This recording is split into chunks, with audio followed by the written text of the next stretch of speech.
Good afternoon, this is Nicholas from Gandora Gaming, and I'm happy, so very happy to finally bring you all a Madolche Vernalizer deck profile for 2022 post-Power the Elements before Darkwing Blast. This archetype is sick, very powerful, very base, and I can't wait to go over it. So, for those of you who don't know, Madolche is a really cool fairy spellcaster archetype that basically has multiple really cool effects. Basically, their whole gimmick is that they're an XYZ spam deck where they basically shuffle back their own cards and your opponent's monsters in order to do some really cool OTKs. It's a very cool and powerful archetype. It's been very expensive over the years. I think all the XYZs are like $20 each. I built this deck a very long time ago. Very strong archetype, and I can't wait to go over it. So, what's new with Madolche? What did they get and power the elements that break the archetype? Well, honestly, they are really broken. The new power the elements introduced an entire new archetype in Vernalizer, which had its first wave, and I don't think people are sleeping on it, to be honest. I feel like these new cards are sick as hell. I feel like the three strongest decks you can play them in is Madolche, Earth Machine, and when the new support comes out, Naturia. The Naturia cards aren't out yet, so we're going to have to wait. But until then, I feel like Madolche is the strongest pick. Only due to the fact that the current Earth Machine builds lock you into machine monsters. So I feel like this deck doesn't have a lock like that. So I feel like it's the strongest of the deck. And that can use the Vernalizers. I feel like until the second wave, Vernalizers as a whole can't play by themselves. So I feel like I can't wait to go over how powerful these cards are and how they work together seamlessly well. First things first, we gotta talk about the brick of the archetype. Well, who's no longer a brick now because of the Vernalizers, but was the brick. Madolche Pudding Cess. This card is interesting. So by itself, it's not important. It's a level 5, so it's already eh. But it also has the effect where it gains 800 attack while you control no monsters in your graveyard, which in this modern Yu-Gi-Oh! That's the whole gimmick of the deck, so that makes sense.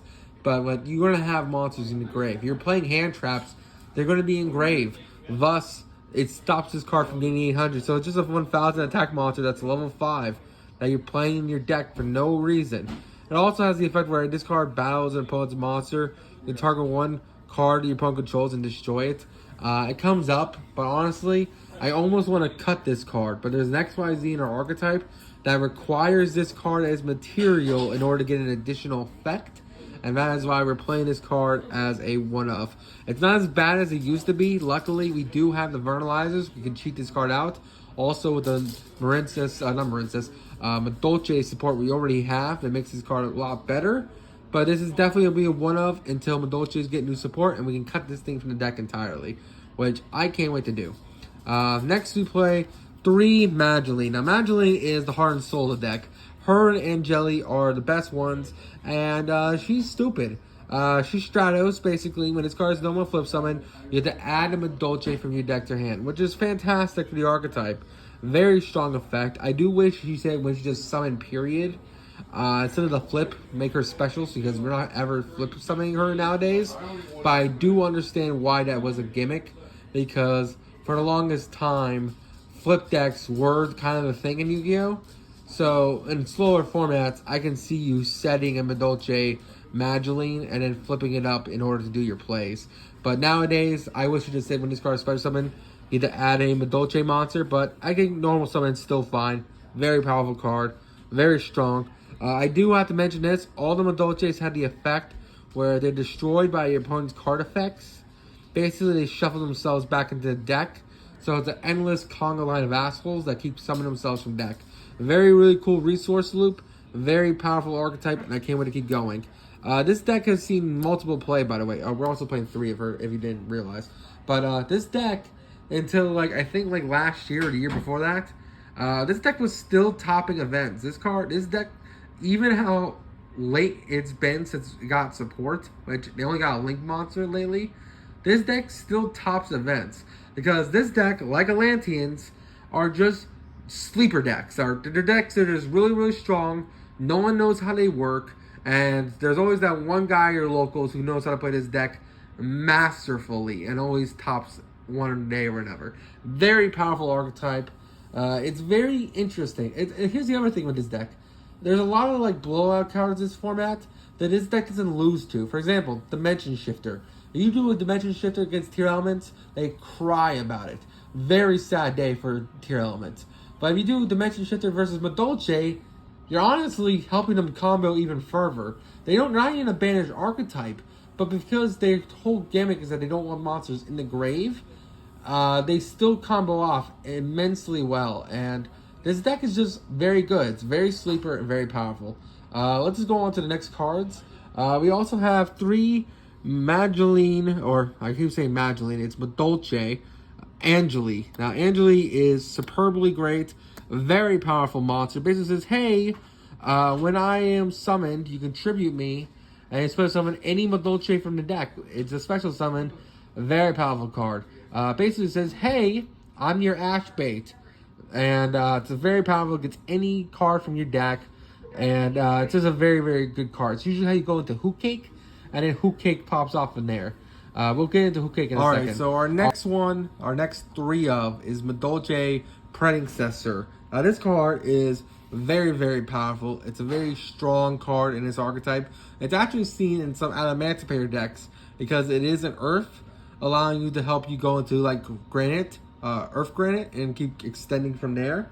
And basically what this card does, if you control no monsters in your graveyard, you can basically normal summon this card and need the effect where you get another normal summon. So it's your double summon in the archetype.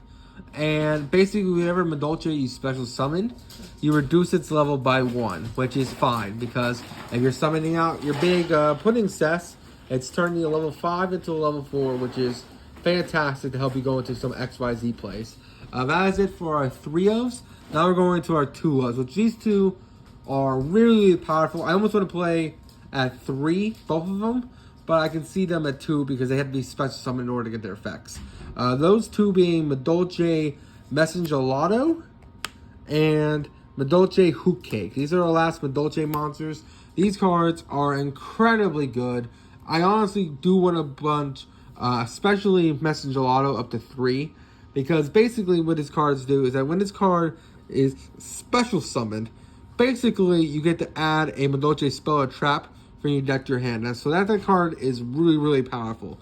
Adding your Madolche spells is so integral to the archetype, it's ridiculous. So Messengelato gets all your plays started in the combo, and it's just a really powerful monster. It's not a good normal summon, but because we're playing Vernalizers now, it's not bad to have in hand anymore, which is fantastic.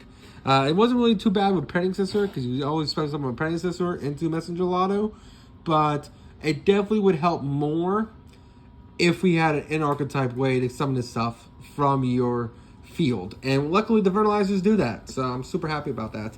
Hoot Cake is also amazing. When this card is a summon period, special summon in general, basically, you special summon 1 Madolche from your deck. Very powerful card, really, really good. Once we get the new Vernalizer monsters, I almost want to bump these both to 3. And that has highly potential. The only issue is Hoot Cake is a 3, which kind of sucks. But who cares if it's a free special summon from deck, which gets all your plays started, and it's just a really powerful card. Both these cards are incredible, and I can't wait to go over the Vernalizers, because they actually fix a lot of its archetypes' biggest issues, which I'm so happy about. Let's go over them. Vernalizer, the Flourishing Hills. This card and all the Vernalizers are fantastic.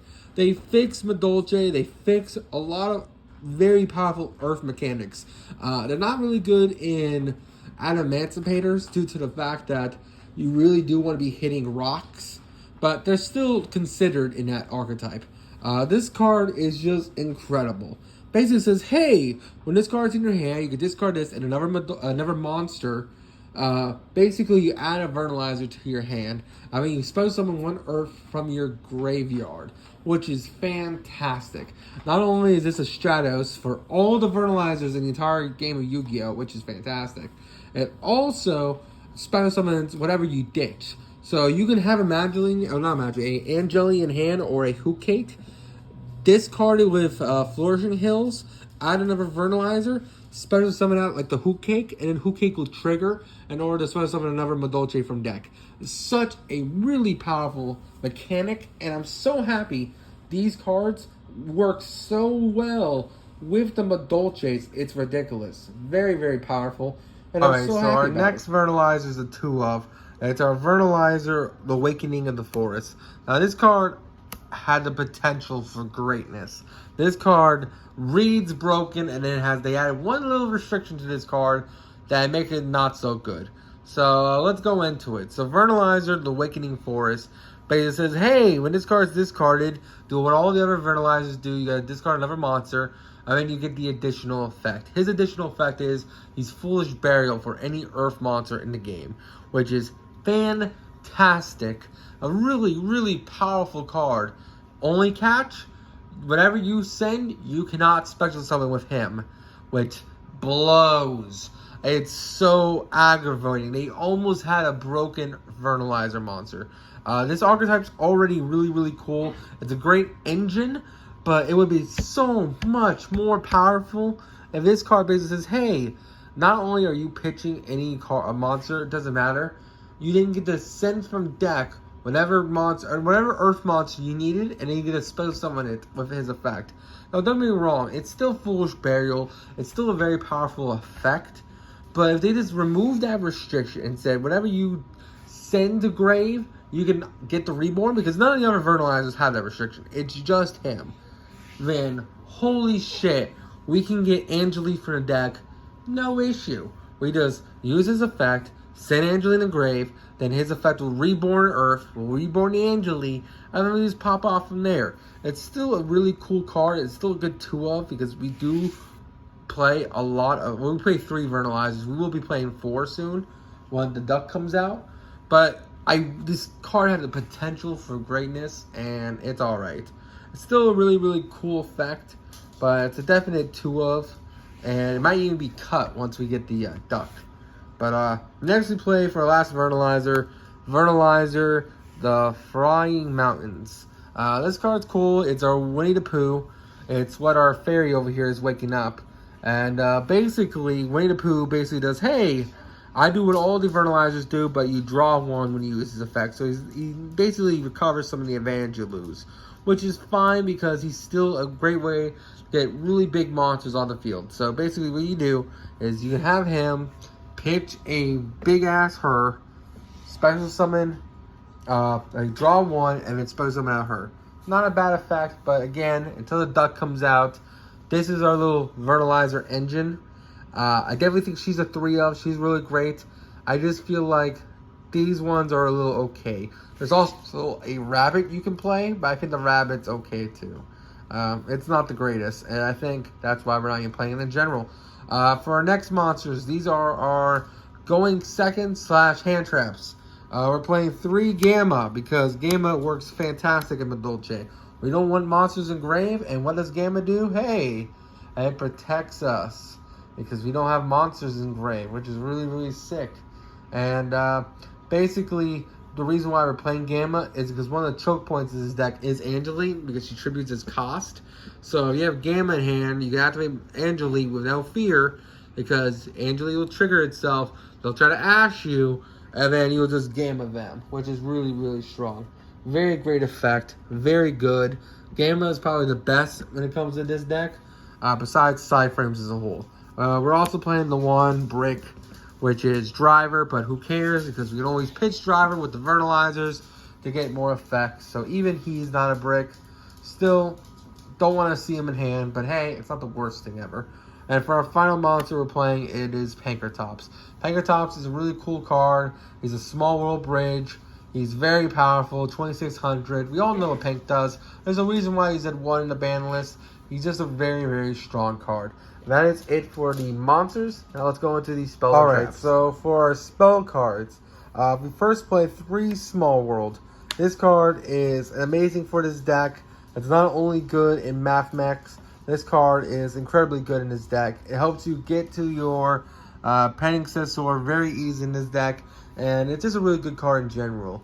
Yes, it is technically a neg 1 because you do have to banish cards in order to make your small world bridges. But for now, this card is a mandatory 3 of in the deck. When the new duck comes out, we probably switch it out for that because it can add anything. So it basically is an in-archetype way of doing it without minusing yourself as bad. So we'll probably switch this out for the duck. But we still have ways to go until that comes out. I think it's like another month or 2. So for now, Small Worlds is a good way to break into your Mangeline, who is your main combo starter, or your Angeli, because she's or Angeli. My mispronunciation. Sorry about that. Next we play 3 Salon. Salon is incredible, important, and anyone who says play this at less, you have a valid opinion, but I have to disagree with you. This card is stupid. This card's amazing. It's very, very strong. The only argument I could say is play 2 Field Spell, 2 Salon, but honestly, this card is just too good. I really like it at 3. This card basically says, hey, it's 2 normal summons for any Madolche. Fantastic. It helps you get Madolches onto the field. Fantastic. Really powerful card. So you basically, with Salon, and you have Mangeline, you can go Salon, Mangeline, Angeli, or Angela, Hoot Cake, keep going from there. Such a really powerful card. Really, really strong. And it also has the effect when Madolches would be basically use their, because all the Madolches, like I already told you, when they would get shuffled back into the deck, which is whole deck's mechanic is that, this card basically says, hey, instead of adding those cards back to the deck, let's set spells and traps for Madolches. So for every time you set a Madolche, send one of these guys back into the deck, this card basically says, hey, set a spell and trap, which is really, really strong. Very, very powerful card. We do play a very powerful trap card, which I can't wait to go into. And this card is just really powerful with the archetype. It's really cool. So the gimmick of these guys, like I said, the whole shuffling mechanic is perfect because your continuous spells and field spell give you advantage during your opponent's turn and your turn, every turn, in order to basically out-resource your opponent, which is fantastic. We do play 1 Chateau. It's a little bricky in hand, so we find it as a 1 of. It's a very powerful card. Basically says, hey, if Madolche monsters will be shuffled back in deck, instead, add them to hand. Very, very powerful effect. And also, all Madolche monsters on field gain 500 attack and defense. A great card. Very powerful. The fact that you just resource loop because they all shuffle back from the grave to add back to hand in order to do it next turn and just keep doing it every turn is really, really stupid. And it's a very powerful resource loop. This deck can do some really cool control boards. And that's why I'm super happy about it. We also play for our last Madolche continuous card, or Madolche spell altogether, is Madolche Ticket. Madolche Ticket is a very good card. I've seen some people cut it entirely, but I think that's wrong. I think this card is too good. Basically says, hey, if Madolche cards would return from your deck or side of field to grave or to back to hand, basically what it's basically saying is that when you do the whole return effect, you get to add Madolche monsters from your deck, which is fantastic. If you control a fairy monster, a Madolche monster, you can special summon 1 Madolche from your deck in attack position instead of adding to your hand. Very, very good. Now it's time to go over our trap cards. Now our trap cards are powerful, yet questionable. These 2 are absolutely mandatory. You've definitely played 2 Promenade. This card's fantastic for your archetype. Basically, it has 2 effects, and both of them are essential for this archetype. Basically, it says target 1 face-up monster your opponent controls and 1 Madolche from your field or graveyard. Negate the effects of the monster on the field that you targeted, and then shuffle back the material into the deck, which is very, very powerful. And if you have one of your important continuous spells or field spell on the field, you're just getting resources back, which is fantastic. And it also has the effect where you can banish this card from your grave, target 1 Madolche XYZ, and attach 1 Madolche from your hand, deck, or graveyard to it as material. You'll use this effect once per turn. This card's incredible to set up against your opponent. It's a very, very strong card. No one's going to expect it if they don't know the Madolche matchup. It's a very powerful card. And, yep, it's incredible. Next, we play one Gravedigger's Trap Hole. This card's cuttable for sure. We're playing it as an optional one-up because we can make rank 4s really easy and we have a lot of flex in the extra deck. So the idea is that we play Trap Tricks with Flasia, which can basically add this to hand. And it's basically a free negate, which is really good. The one problem with Madolche is that they have great removable abilities, but they don't really have good ways to negate your opponent. And Gravedigger kind of gives them that. We'll see if I still keep it for the deck profile coming in Darkwing Blast. But for now, it's a good one-of. Very powerful effect. It's great Trap Tricks support, which we're bringing a structure deck next year. So can't wait for that. Very, very good card. And then finally, play 3 Goes in match. This could be Imperm. This could be Rivalry. This could be honestly anything. But I think Goes in match is still really, really powerful. Basically says, hey, let's just floodgate our opponent. Again, if you didn't want to go for this route, if you want to just kind of control base, Goes in or Imperm, either way works. Both are very powerful cards. And that is it for the main deck. I hope you all enjoy. Now it's time to go into the extra deck. It's time to go over the extra deck, which are the most powerful cards in the entire Madolche archetype. Besides the spells, besides the monsters, this deck lives and dies under its XYZs, and these cards are very, very powerful. So first things first, we play 2 Madolche Pudding Chocolate Mode. It's a very powerful card. Basically, it's our 2500. It's our strongest Madolche in the extra deck, and basically says, hey, basically, you can access XYZ summon this card on top of a rank 4 Madolche XYZ, which is fantastic. And if it has material with a Pudding Cess, which is important, that's why we're playing the 1 Pudding Cess. Basically, you can shuffle back Madolche cards in your graveyard, which is very, very strong. It's a very good card. It's your beat stick. It's not the most important out of the Madolches, but it's still a very powerful card, and that's why we're playing it at 2. Our real powerful card is Madolche Queen Tiramisu. I'm not pronouncing that at all correctly, but this card is a house. It's a rank 4, 2 Madolche monsters, so it's not splashable. Basically says, once per turn, detach 1 XYZ material from this card, then target up to 2 Madolche cards in your graveyard, shuffle those back into the deck, and then shuffle cards your opponent controls into the deck up to the number of Madolches you returned. Basically says, hey, you have 2 Madolches in grave, shuffle them back in deck, and basically shuffle monsters your opponent controls, or cards they control. Very powerful card. Really, really strong. And it's just really, really good. I wish it was a quick effect, but hey, what can you do? And then finally, 3 Madolche Teacher Glass Souffle. Now this card is incredible. Basically says, quick effect, detach 1 material from this card, target 1 Madolche card on the field this turn. Face-up monsters are unaffected by opponent's card effects, which is incredible. And if a Madolche is sent to grave while this card is on the field, except during the damage step, quick effect, you can shuffle 2 cards in your graveyard and put them back in the deck. You only use this effect once per turn. Very great card. Basically says, hey, I make 1 card invincible this turn, and I'm shuffling back to Vernalize just to do the Vernalizer thing again. Very powerful card. That's it for our Madolche XYZs. We also play 1 Trap Trick with Flasia for that Gravediggers that I told you about.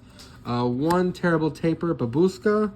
The 1 Abyss Dweller. The 1 Tornado Dragon. This should probably be Zeus. The reason why, because this was originally Zeus, and this was Drill Driver Zabarato, so it can help you Zeus climb. But honestly, I think it's fine to play